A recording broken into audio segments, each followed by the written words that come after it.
মাটির ঘরে রাজকন্যে। আগে হ্যাঁ, এই রাজকন্যের ডেইলি ভ্লগিং দেখে চোখ তো চুরোচ্ছে সবারই।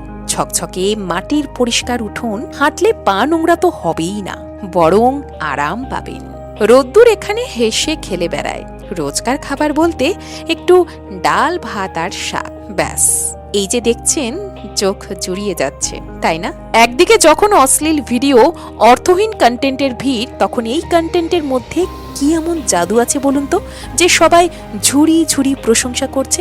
আপনার মুখ থেকে প্রশংসা কেড়ে নেবে এই মেয়েটি। ভিডিওতে এসে কোনো কথাই বলছে না, শুধু দৈনন্দিন সিম্পল বিষয়গুলো তুলে ধরছে, কিন্তু তার মধ্যেও যেন একটা না দেখার রূপকথার জগৎ। চলুন আপনাকে একটু ঘুরিয়ে দেখাই।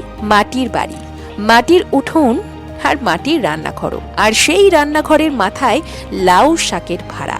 রান্না হচ্ছে মাটির পাত্রে কাঠের আগুনে। স্বাভাবিকভাবেই কালিও পড়ছে, কিন্তু তাও কত পরিষ্কার দেখুন। এই মেয়েটি রোজ উঠোন গোবর দিয়ে পরিষ্কার করে নিচ্ছে, ঝাড়ু দিয়ে শুকনো পাতাগুলো সরিয়েও রাখছে। এই দৃশ্য আমরা মূলত রং তুলির সিনারিতেই দেখি, এত পরিষ্কার পরিচ্ছন্ন। তবে হ্যাঁ, গ্রামে প্রচুর বাড়ি এমনটা তো হয়েই থাকে, কিন্তু তা বলে এত পরিষ্কার পরিচ্ছন্ন করে? এই দৃশ্য তো একদম মাটির কাছাকাছি, প্রকৃতির কোলে থাকা বলে কথা। এই চোখের আরামটা তো একটু উপরই পাওনাই বটে, কিন্তু হাঁস মুরগি ছাগল গরু সবকিছু থাকার সত্ত্বেও, মাটির বাড়ি থাকার সত্ত্বেও এই যে মেনটেন করার ব্যাপারটা, এটা কি সবাই করতে পারে? কখনো মাটির উনুনের ওপর মাটির কড়াইতে ফুটছে সামান্য ডাল, কখনো বা একটু সামান্য শাক ভাজা। মেয়েটির বয়সও বেশি নয়, বড়জোর 23 থেকে 25 হবে।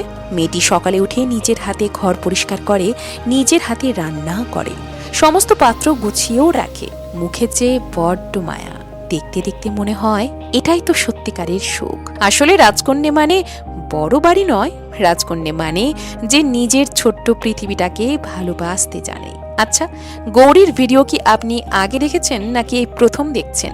কেমন লাগলো আপনার হঠাৎ এই কন্টেন্ট দুনিয়ার ভিড়ে একটু অন্যরকম কন্টেন্ট? আপনার মতামতটা অবশ্যই লিখবেন কমেন্টে।